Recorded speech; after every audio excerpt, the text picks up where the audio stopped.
Universidad Siglo XXI, la universidad que va contigo, presenta. Muchas gracias, amigas y amigos de Aula TV Ideas del Siglo XXI. Nos encontramos una vez más en este espacio de la medicina, de la salud, del humanismo, que fundara hace ya muchos años Fray Antonio Alcalde.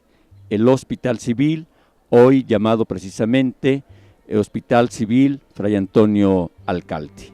Nos da mucho gusto que nos acompañe en este programa que vamos a tratar acerca del tema de la influenza porcina.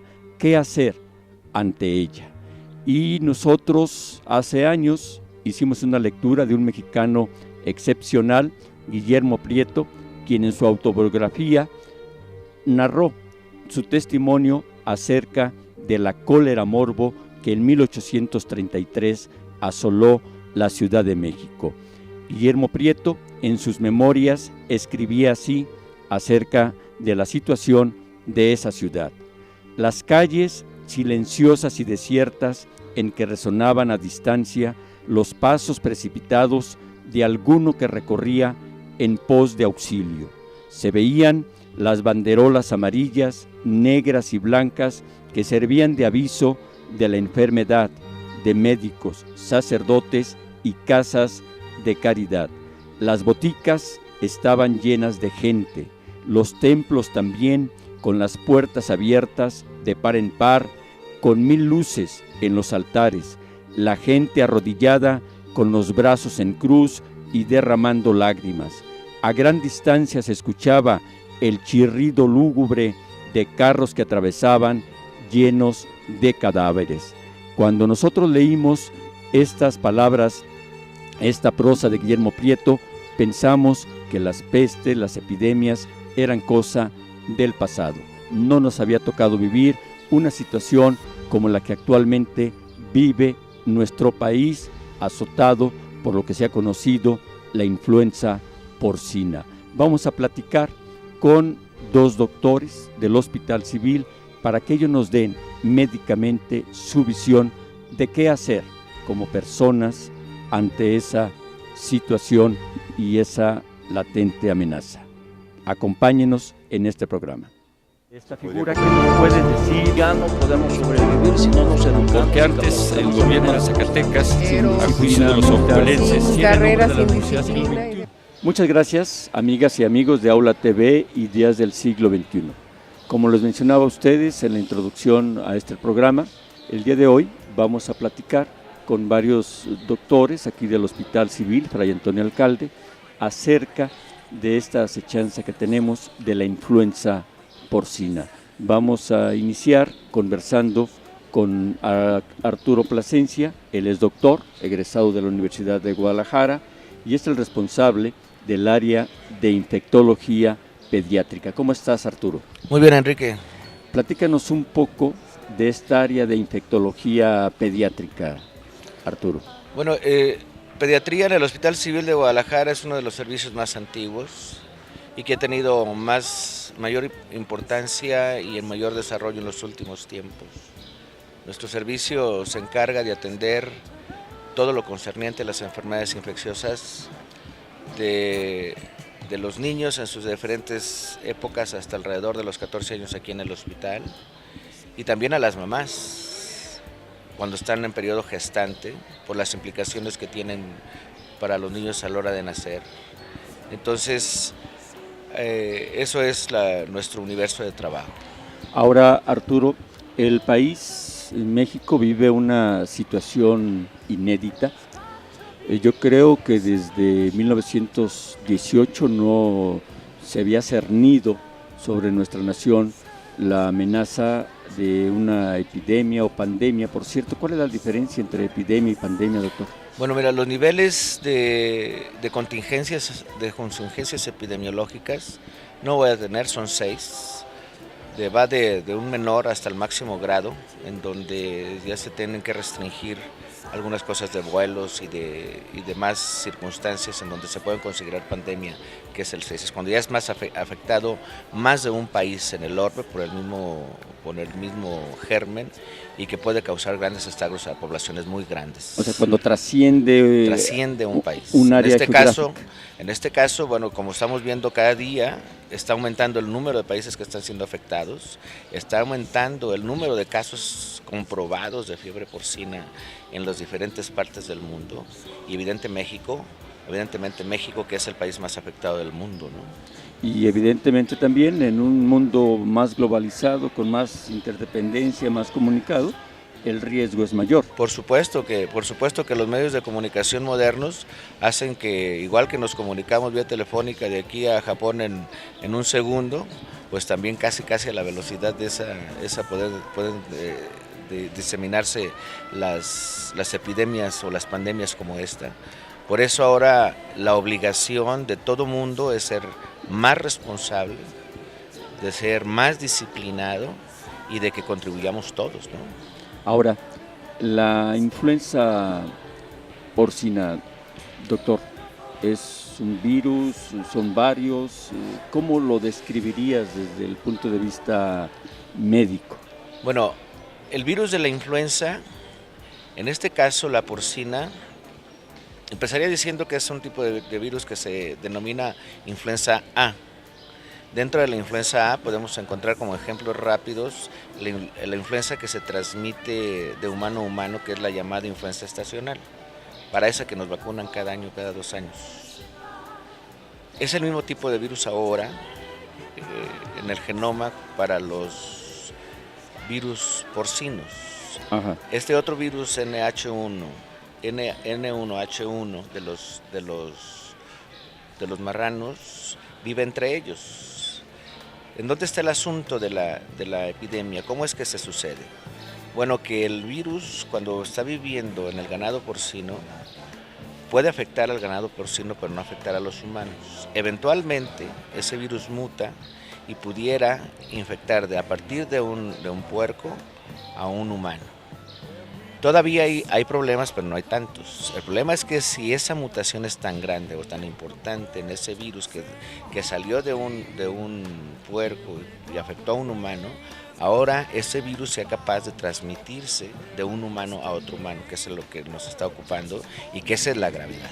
Y esa ya será la propagación. La propagación entre la especie humana. Entonces, hay virus que se contienen y que se mantienen y que viven en alguna especie. El problema de las mutaciones es que afectan otras especies y entonces es evidente que los humanos, como es un nuevo virus, no estamos preparados inmunológicamente para resistirnos de él y somos presa fácil de este virus. Eso es lo que está sucediendo ahora. Y ese es el riesgo, la propagación, la multiplicación. La multiplicación rápida, porque es un virus altamente contagioso y altamente virulento.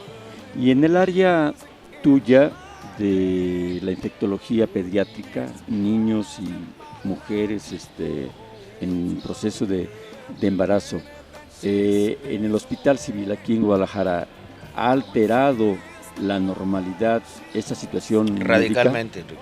Radicalmente. Radicalmente, mira, déjame platicarte que nosotros tenemos un servicio, por fortuna y gracias a las autoridades del Hospital Civil de Guadalajara, que nos remodelaron un área especial para los niños con problemas infecciosos en el piso 10 de la torre de especialidades. Es un piso que tiene 30 camas, que tiene una terapia intensiva con 3 cubículos totalmente aislados, una terapia intensiva con 9 camas y 6 cubículos de convalecencia, que está preparado para contener una emergencia epidemiológica como esta, porque tiene filtros de inyección de aire con presión positiva y extracción negativa de aire, con filtros y antimicrobianos muy potentes. Y ahí de manera normal estamos en una ocupación del 80% o más. Atendemos a los niños desde VIH hasta las meningitis y las infecciones severas. Y hoy hemos tenido que evacuar todo el piso para poder contribuir a la contención de esta emergencia. Por supuesto que nos ha trastocado, por supuesto que estamos aquí desde que se anunció el jueves pasado por el secretario de Salud del Gobierno de la República esta contingencia epidemiológica, pues hemos estado prácticamente aquí de manera permanente, ¿no? Este virus es el H1N1 porcino. En un momento regresamos.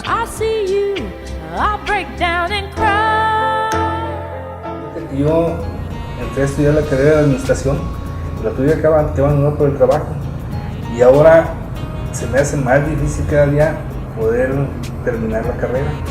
Yo ni siquiera lo intenté, no, es que se complica mucho trabajar y estudiar, entonces tuve que elegir entre las dos.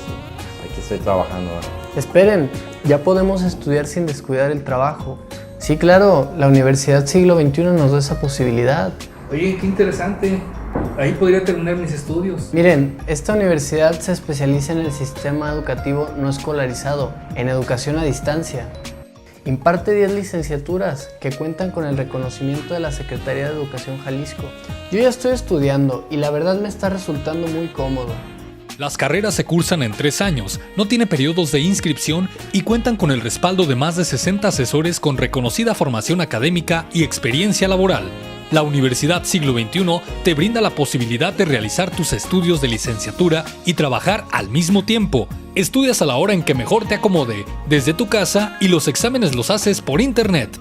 Contáctanos en www.uniso.edu.mx 01800 024 0046 o en calle Morelos 1514, Guadalajara, Jalisco, México. Somos la universidad que va contigo. Oye, ¿ya sabes dónde vas a estudiar? Yo ya hice mi solicitud, pero pues ya no me preocupo porque encontré una mejor opción. ¿Ah, sí? ¿Y cuál es? Ay, pues es una nueva universidad.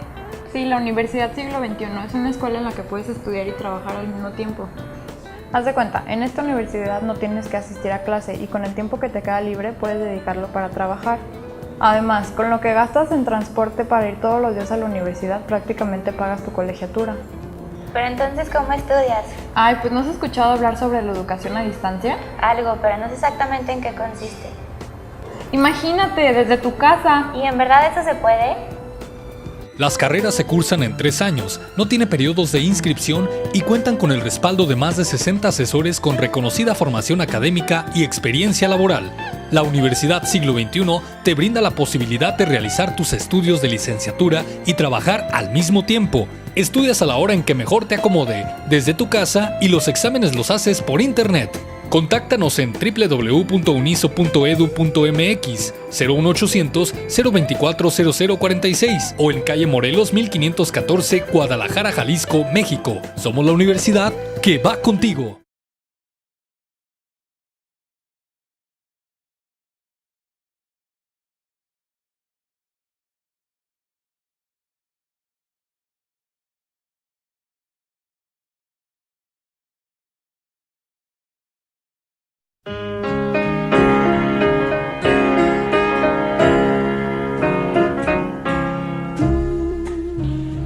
Entonces el riesgo que está sufriendo la población es muy grande, porque en Jalisco, aunque no se ha confirmado un caso de fiebre porcina, no quiere decir que no los exista.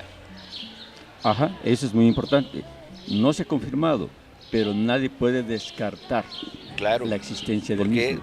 Pues sí, ¿cómo decir estas cosas para hacerlo muy puntual y muy sencillo de entender? Mira, para poder decir que es fiebre porcina, que se ha identificado el virus N1H1 porcino,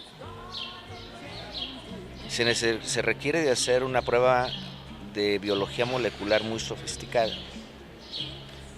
que tiene que analizarse prácticamente el genoma del virus. Entonces son procesos moleculares muy profundos, que en Guadalajara, por empezar, para este caso, y en México no lo existe. Ni en México. ¿Verdad? Por eso se tuvo que mandar esa muestra a Canadá, al Centro de Control de Enfermedades de Canadá y al propio Centro de Control de Enfermedades en Estados Unidos. Entonces, primero que es un virus nuevo, que sabemos de él, pero no lo podemos identificar de manera exacta.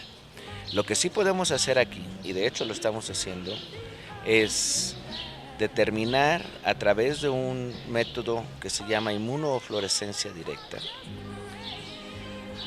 la presencia de los virus de la influenza. Hasta ahí nos podemos quedar. No sabemos, influenza tipo A. ¿Esa es diferente a la porcina? No. Mira, voy a irme un poquito más para atrás. Para todos nosotros los legos en estos asuntos. No, al contrario, perdón. La influenza, dos tipos de virus, A y B. Sí. Ahora nos vamos a ocupar solamente de los virus tipo A. Uh-huh. Entonces estamos hablando de influenza tipo A.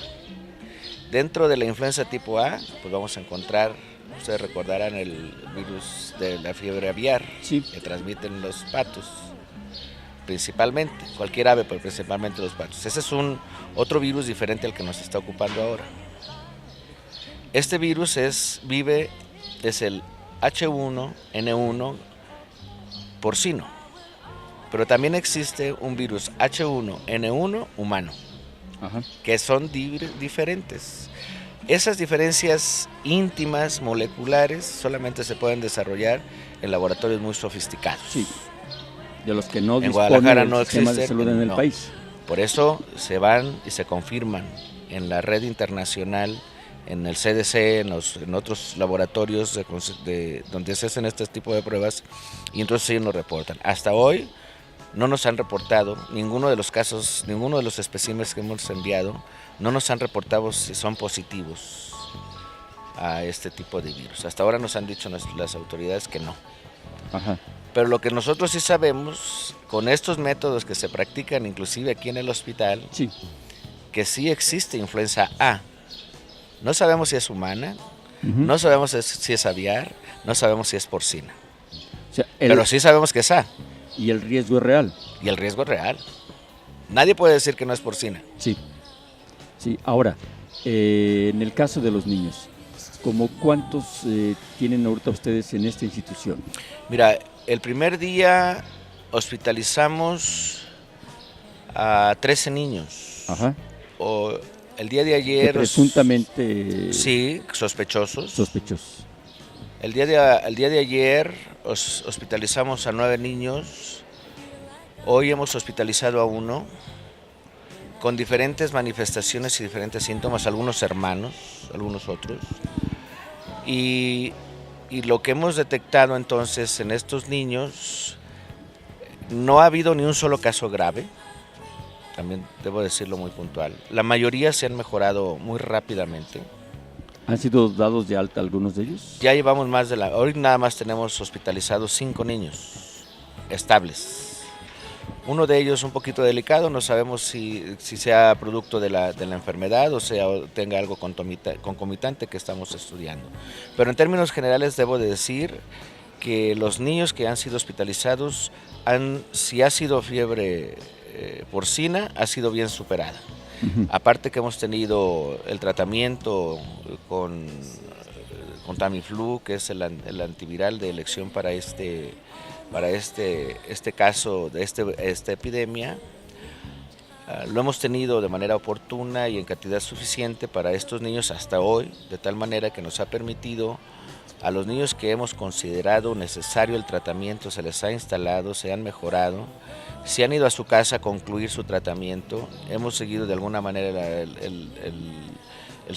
su casa, el seguimiento de los niños, hasta ahorita están bien. Oye, ¿y estos niños son de diversos municipios o regiones del occidente del país o de la zona metropolitana? Prácticamente de la zona metropolitana de Guadalajara. De la zona metropolitana, la totalidad. Y en la estructura de edades, lo que se ha leído o escuchado más comúnmente es que la población más propicia para este tipo de problemas es los jóvenes. ¿Los niños también tienen ese riesgo entonces? Mira, Enrique, yo te podría decir que del grupo más afectado que nosotros hemos recibido es de los 7 años en adelante, de los 7 a los 13 o 14 años. Es el grueso de los enfermos que hemos hospitalizado y que hemos visto en la consulta. Porque hemos recibido muchísimos niños también todos los días, que los valoramos, que tienen algunos de los síntomas, pero que no está el cuadro florido característico, que en los niños inclusive tenemos que ser muy cuidadosos, muy acuciosos los pediatras, porque los niños no nos dicen me duele mucho la cabeza. Nosotros tenemos que identificar si le duele la cabeza o no, dependiendo de lo que observamos a los niños, ¿no? Entonces, este asunto de los niños en los grupos de edades se ha sido más frecuente en la población adolescente que en las edades más tempranas. Pero está descrito también en la literatura internacional y en las guías que publica el Centro para el Control de las Enfermedades en Atlanta, en Estados Unidos, y esto acaba de salir publicado el día de ayer. Para los niños, en las guías, habla de que los riesgos mayores de infección en cuanto a gravedad es en menores de 5 años. En menores de 5 años. Aún más que los menores de 5 años, la gravedad es en los menores de 1 año. Y aún más grave todavía en los menores de 6 meses. Sí. ¿Por qué razón? Porque lógicamente el sistema inmunológico de los niños, mientras más pequeños, menos maduro, menos defensas, por tanto, los virus es mayor presa y su virulencia se expresa más en los niños y los afecta más y mata más a los niños más pequeños que a los más grandes. Sí, inclusive el día de hoy, miércoles en que se grabó este programa, se da a conocer la muerte de un bebé mexicano en un hospital en Houston, Texas, que tiene las edades que mencionas tú, un menor de 2 años reconocido ya oficialmente. ¿Qué recomendarías, Arturo, tú no solo como responsable, sino como conocedor científico de pediatría en materia de infectología, a las madres, a los padres de los pequeños? Mira, obviamente que la clave de todo y el rompimiento del cerco epidemiológico, es decir, de la cadena epidemiológica, tiene que ser rota de manera drástica, Enrique. Si eso no sucede, lo que sí debo de decir con toda puntualidad, estamos enfrente de una circunstancia inusitada. ¿Inusitada, Arturo? Sí. Estamos enfrente de una verdadera emergencia epidemiológica. Estamos enfrente de una situación que debemos de tomarla no con pánico, pero sí con toda seriedad. Y con toda responsabilidad. Por supuesto, la seriedad y toda esta importancia debe ser tomada con toda responsabilidad, sobre todo con eso, con responsabilidad. Usar cubrebocas, lavarse las manos frecuentemente, usar gel alcoholado. En un momento regresamos.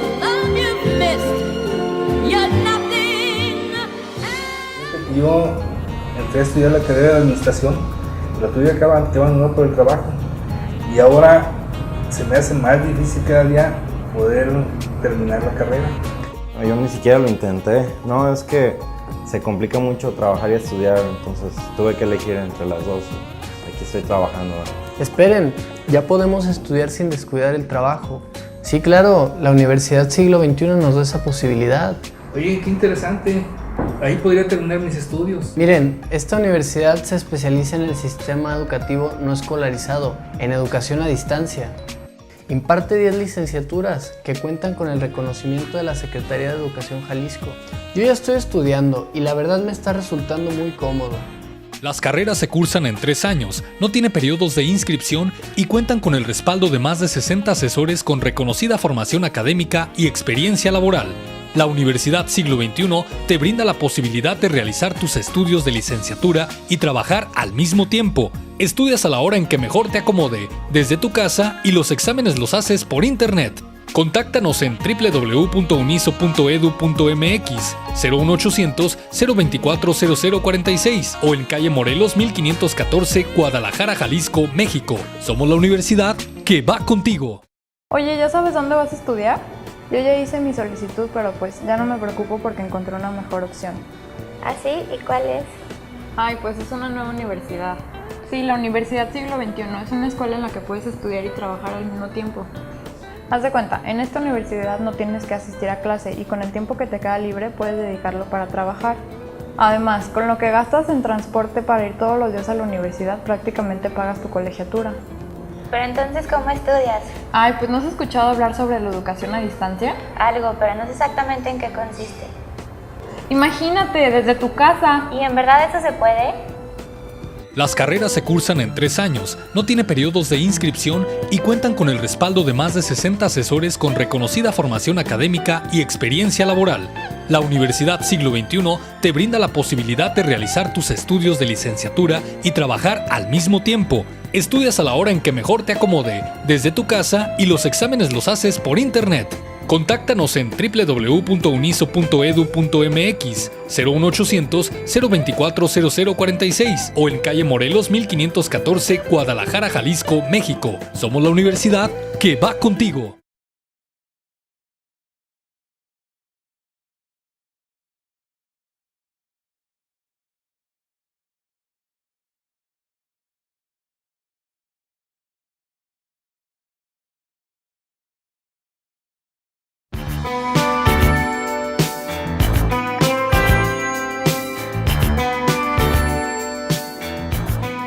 La única manera de contener esto no existe la vacuna.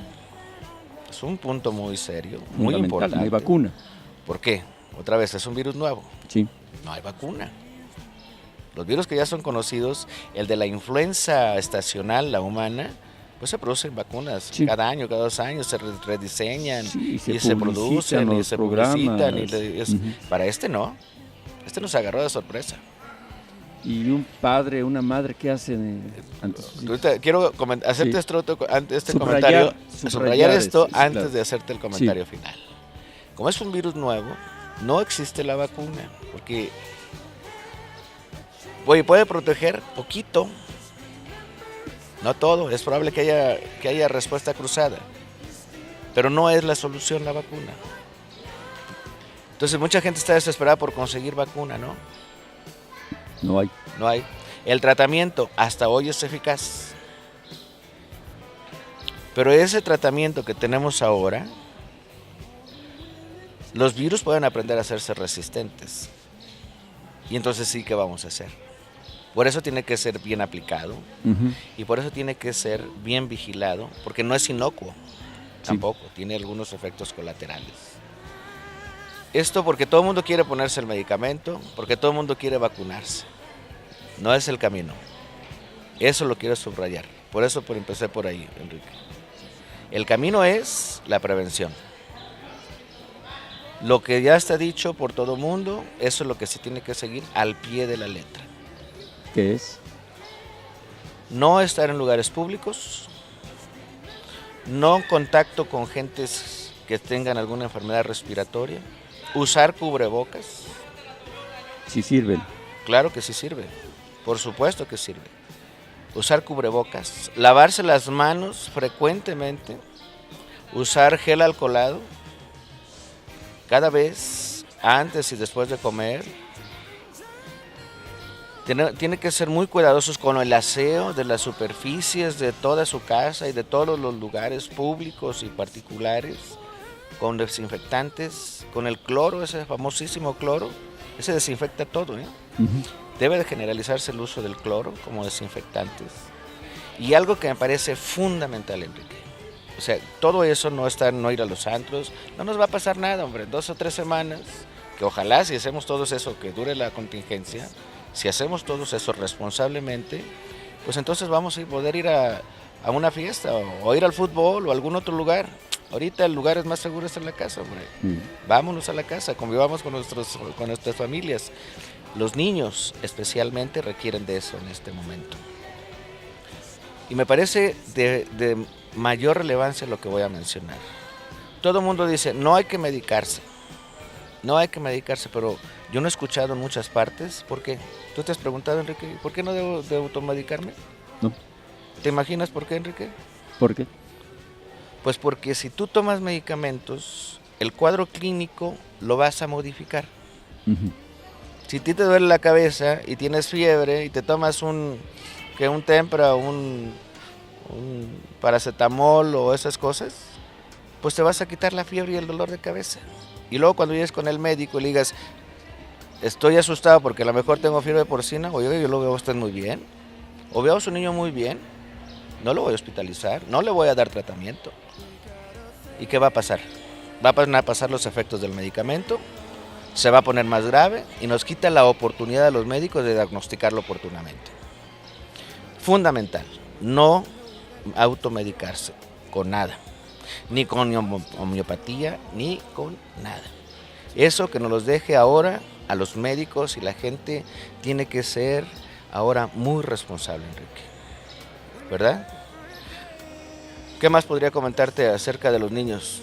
Que hay que cuidarlos más, que estar muy, muy vigilantes, no en el caso del pánico, pero sí el aseo personal, ¿verdad? Y estarle tomando la temperatura, que compren un termómetro, ponerle su cubrebocas a los niños, no deben ir a la escuela. Y pueden acudir aquí al hospital. Encantados de la vida de Antonio Alcalde. En la consulta externa, con todo gusto los vamos a recibir para orientarlos y para contestar todas sus preguntas a los enfermos. Es un maravilloso equipo de infectología pediatría que estamos a sus órdenes. Estoy seguro que sí, para los jaliscienses, el Hospital Civil Fray Antonio Alcalde, no de ahora, sino de muchos años, ha sido, es y seguirá siendo un motivo de orgullo y de seguridad que estamos en buenas manos. Gracias, Arturo. Encantado de la vida, Enrique. Muchas gracias, amigas y amigos de Aula TV, Ideas del Siglo XXI. Vamos a continuar con este trascendente e importante espacio en razón de la circunstancia de la contingencia sanitaria por la que atraviesa nuestro país, y vamos a platicar ahora en este segmento con un profesionista, con un doctor muy acreditado en el área de la medicina. Él es médico, egresado de la Universidad de Guadalajara, tiene maestría en salud pública de la Secretaría de Salud, es epidemiólogo, por lo tanto experto en estos temas, conocedor de los mismos, es el doctor Joel Robles Uribe, además una gente con una extraordinaria sensibilidad y solidaridad social. ¿Cómo estás, Joel? Muy bien, Enrique, muchas gracias por invitarme, te agradezco mucho. Joel, gracias. Tú eres un profesionista, como ya lo mencionábamos, colaboras todavía en el Hospital Civil, totalmente, en el área de salud, eres una gente muy comprometida con la salud pública. Así Joel. Es. ¿Te había tocado en tu amplia vida de profesionista del área de la salud una situación como esta, Joel? Tan grave como esta no, aunque en el Hospital Civil en 1994, no sé si te acordarás, tuvimos una epidemia en niños recién nacidos, en los puneros, en donde encontramos un germen resistente que tuvo una gran letalidad. Esa vez se tensó la vigilancia epidemiológica, pero nada más se presentaba en los niños y en los recién nacidos, ¿no? Entonces fue fácil aislarlo, fácil aislar el área. Ajá. Y tener reuniones mañana y tarde, los infectólogos, los pediatras y nosotros, y logró controlarse el brote. Eso determinó que se hiciera un área especial, determinó que el hospital tuviera un comité de infecciones intrahospitalaria ya con numerosas... A raíz de ese acontecimiento. Con un buen número de enfermeras sanitaristas, y nos incorporó la Secretaría de Salud a lo que se llama la ROVE, que es la Red Hospitalaria de Vigilancia Epidemiológica. Eso ha controlado que no haya otras epidemias. Esta porque tiene las características de ser una cuestión endémica, epidémica, que ya se puede considerar una pandemia. ¿A ese grado, doctor? A ese grado. Yo decía que esto tiene que ver mucho con el periodo de incubación de este germen, que es muy rápido, muy corto, perdón, y su gran contagiosidad, ¿verdad? De manera que muchas de las acciones que han hecho el gobierno, que pueden ser no muy bien aceptadas porque estamos en una crisis económica, sí, y el cierre de muchos negocios va a incrementar la crisis, pero es totalmente necesario para salvar y proteger la vida. ¿Lo consideras así? Yo creo que sí. Inclusive, fíjate, Joel, una decisión administrativa que ha generado polémica es, por ejemplo, la del jefe de gobierno del Distrito Federal de cerrar restaurantes, bares, lugares de congregación. Pero en opinión tuya, como médico, ¿se justifica? Bueno, tiene un alto grado de justificación, pero yo creo que había que discriminar. Por ejemplo, los restaurantes que tienen lugares, espacios abiertos, que son grandes, pues deberían de dejarse trabajar, ¿verdad? Y luego yo digo que debe estar muy atento el jefe de gobierno del DF y también a través de su secretario de salud para ver cuál es la evolución de esta enfermedad y a corto plazo levantar esta veda a los negocios, ¿no? Sí, claro, aunque bueno, desde luego ahorita todavía es impredecible. Sí.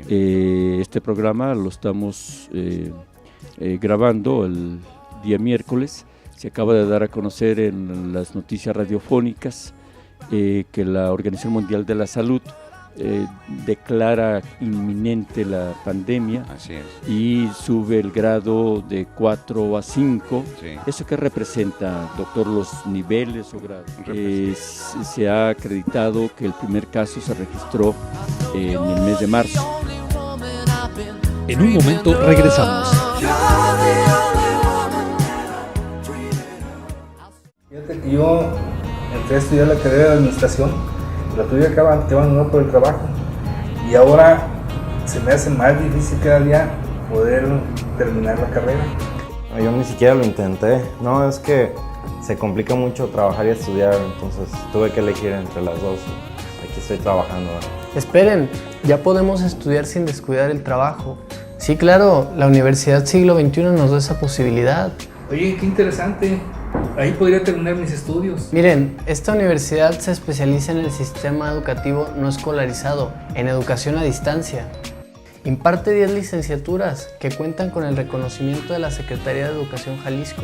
Yo ya estoy estudiando y la verdad me está resultando muy cómodo. Las carreras se cursan en 3 años, no tiene periodos de inscripción y cuentan con el respaldo de más de 60 asesores con reconocida formación académica y experiencia laboral. La Universidad Siglo XXI te brinda la posibilidad de realizar tus estudios de licenciatura y trabajar al mismo tiempo. Estudias a la hora en que mejor te acomode, desde tu casa, y los exámenes los haces por internet. Contáctanos en www.uniso.edu.mx 01800 024 0046 o en calle Morelos 1514, Guadalajara, Jalisco, México. Somos la universidad que va contigo. Oye, ¿ya sabes dónde vas a estudiar? Yo ya hice mi solicitud, pero pues ya no me preocupo porque encontré una mejor opción. ¿Ah, sí? ¿Y cuál es? Ay, pues es una nueva universidad. Sí, la Universidad Siglo XXI es una escuela en la que puedes estudiar y trabajar al mismo tiempo. Haz de cuenta, en esta universidad no tienes que asistir a clase y con el tiempo que te queda libre puedes dedicarlo para trabajar. Además, con lo que gastas en transporte para ir todos los días a la universidad, prácticamente pagas tu colegiatura. Pero entonces, ¿cómo estudias? Ay, pues ¿no has escuchado hablar sobre la educación a distancia? Algo, pero no sé exactamente en qué consiste. Imagínate, desde tu casa. ¿Y en verdad eso se puede? Las carreras se cursan en 3 años, no tiene periodos de inscripción y cuentan con el respaldo de más de 60 asesores con reconocida formación académica y experiencia laboral. La Universidad Siglo XXI te brinda la posibilidad de realizar tus estudios de licenciatura y trabajar al mismo tiempo. Estudias a la hora en que mejor te acomode, desde tu casa, y los exámenes los haces por internet. Contáctanos en www.uniso.edu.mx 01800 024 0046 o en calle Morelos 1514, Guadalajara, Jalisco, México. Somos la universidad que va contigo.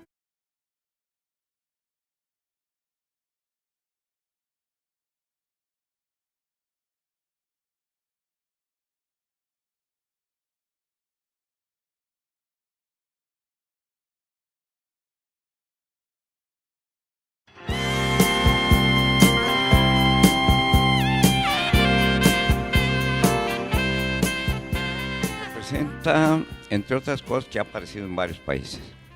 Que eso es la esencia de la pandemia, ¿no? Que trasciende a un país. Teóricamente, una pandemia debería estar en todos los países, pero desde hace tiempo la Organización Mundial de la Salud determinó que no era necesario que aparecieran en todos los países como en el 1918, ¿no? Sino que fueran países que tuvieran una relevancia importante como ahorita Australia, México, Estados Unidos, Canadá, Brasil, etcétera, ¿verdad? Entonces sí está justificado. Pero además la contagiosidad se ha probado ya que es muy fácil de persona a persona. Bueno, y en este ejercicio en el que estamos viviendo, ha habido varias ocasiones en que no han coincidido la visión de la Organización Mundial de la Salud con el de la Secretaría de Salud. Así es. Y hay la percepción de que tiene más credibilidad el organismo internacional, el organismo mundial. Desde luego que sí. ¿Tú crees, doctor, porque conforme van desvelándose la información, se ha acreditado que el primer caso se registró en el mes de marzo, con un niño en el estado de Veracruz?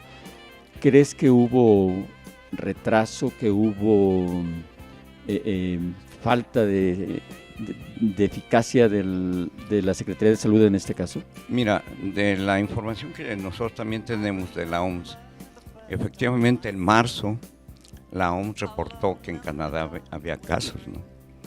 Si el primer caso también se da aquí en Veracruz, era para que hubiéramos dado inmediatamente una respuesta, ¿no? Una respuesta que no fuera alerta epidemiológica, pero que fuera una alerta educativa. Sí. Y advertir a la población, pero sobre todo tensar la estructura de salud, porque ya hay una estructura muy eficiente.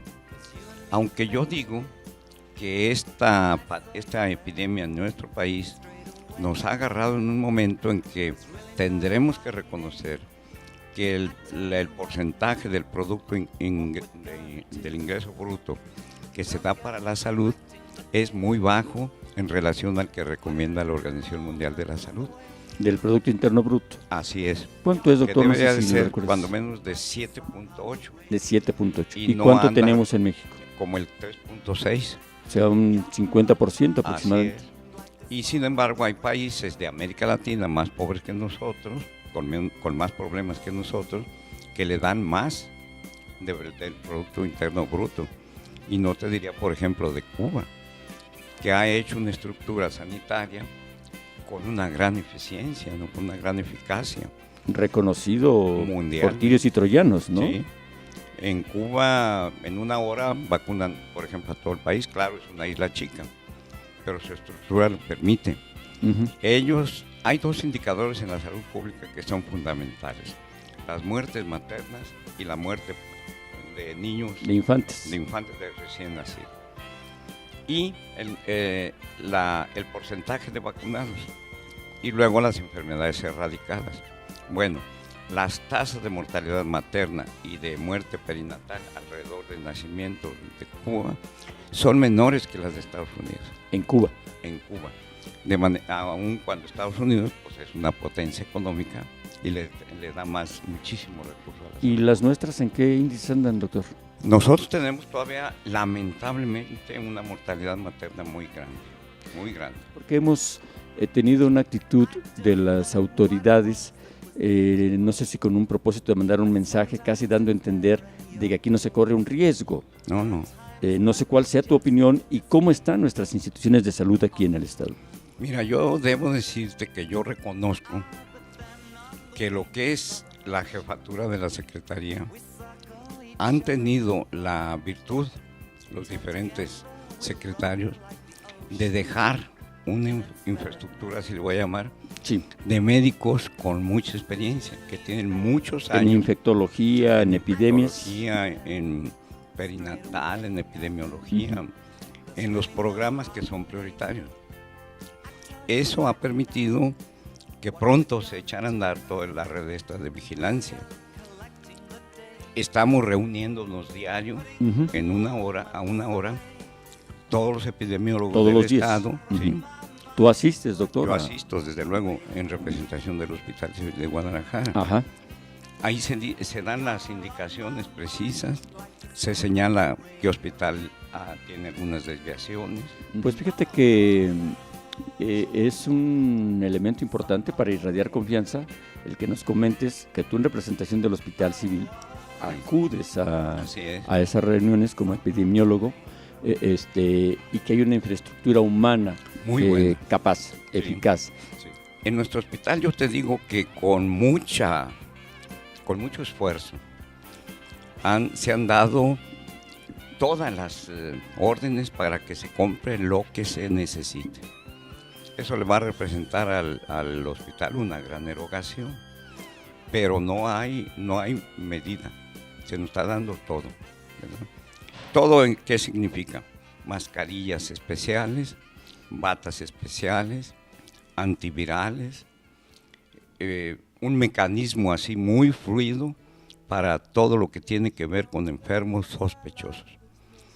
Una persona llega a las urgencias, determina que es sospechoso, el médico automáticamente lo deja en ese consultorio, lo deja encerrado, por decir algo, aislado. Y se va aislado, ya lo aísla y nadie puede entrar, ni la familia. ¿Por el contagio? Por el riesgo de contagio a otro.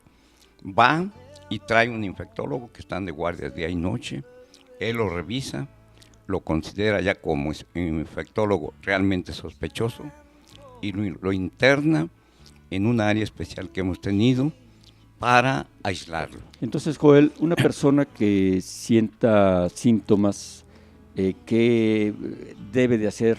Y aquí el tiempo es un factor fundamental. Claro. ¿Qué debe de hacer, doctor? No automedicarse. No automedicarse. No automedicarse. Eso es un verdadero problema. Yo he estado proponiendo que Salubridad Nacional decrete de que en las farmacias no se le dé a la gente medicamentos sin receta.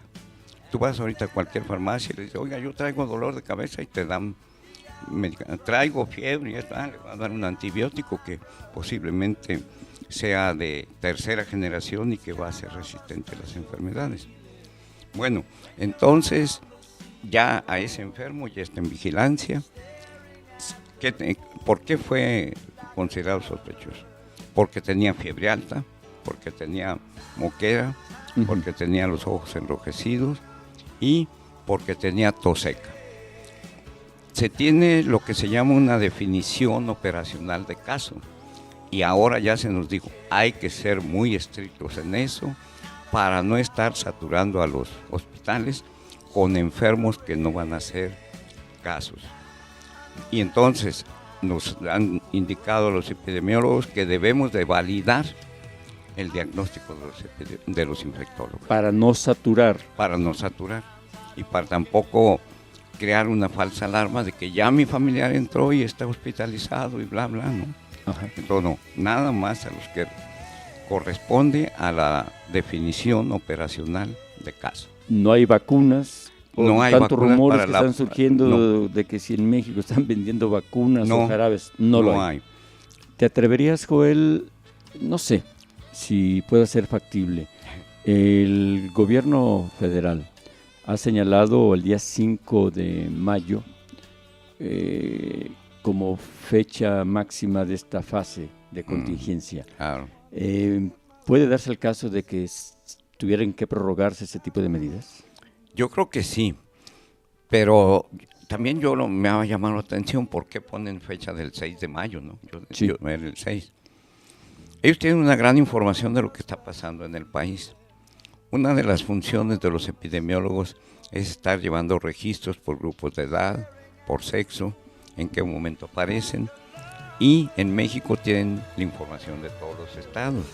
Entonces están viendo la tendencia real y toda epidemia tiene un nacimiento, cuando aparecen más casos, cuando se llegó a la cima y cuando empieza a bajar. Seguramente ellos ya han hecho los cálculos de posibles y habrán determinado que para eso ya ha bajado la incidencia y se podrán levantar muchas de las medidas de vigilancia, de alerta epidemiológica. Pero nadie puede garantizar que ese día... No, así acorta... una fecha fatal. No, sobre todo porque no deja de ser inusitado este tipo de epidemia, ¿verdad? Para concluir, Joel, este importante encuentro contigo, ¿qué recomendarías? a quienes nos ven en diversas partes del país? Sí. Y por supuesto aquí de Bueno, acatar todas las medidas que se han indicado. Traer cubrebocas. Y no estamos predicando con el ejemplo, Joel. Bueno, es que ahorita estoy en tu casa. Me acabo de quitar mi mascarilla. Yo tengo por obligación que usar mascarilla Sí. de alta protección, la N95. Y usar Sí mascarilla. sirve el cubrebocas, entonces. Es mejor que el cubrebocas normal. Pero sí sirve cualquier cubrebocas, puede servir de algo. Sí, sí, claro que sí. No saludar de mano, no besar, tener precaución con donde se arrojan los desechos, Sí. tener toallas para abrir las puertas, Ujú. tomar muchos líquidos, muchas frutas, vitamina C, no automedicarse y al menor síntoma llevarlo al hospital. Al hospital. Eso es lo mejor. Joel, muchísimas gracias. Creemos que ha sido y es muy orientador y muy oportuno tus comentarios. El auditorio merece tener opiniones como la tuya, que además participas activamente. Estoy en Nuestro el fragor amigo, de la el doctor epidemia. Joel Robles, es un agente que ya tiene un estado de pensionado en el Hospital Civil, pero pese a ello, a diario aporta su conocimiento y su solidaridad con la gente, Joel. Muchas gracias. Además te quiero decir una cosa, a Fray Antonio Alcalde se le olvidó fundar el Servicio de Medicina Preventiva y Vigilancia Epidemiológica. Entonces yo lo fundé hace 32 años. Bueno, fue una aportación a esa obra monumental Sí. de Fray Antonio Alcalde, Sí. a quien le hemos dedicado ya varios señalamientos y algún programa en homenaje a ese ser excepcional. Así es. Y qué bueno que hiciste esa aportación. Tú Sí. lo fundaste. Yo lo fundé, he sido el único jefe desde entonces. Los directores han tenido la gentileza de mantenerme como jefe y yo estoy feliz. No, y además de la gentileza, la conveniencia para Muchas todos gracias, nosotros. gracias. Gracias a ti, Joel. Les damos las gracias a nombre de Aula TV Ideas del Siglo XXI por su compañía en este importante programa. El contenido, ya lo escucharon ustedes, las opiniones de los facultativos de este Hospital Civil.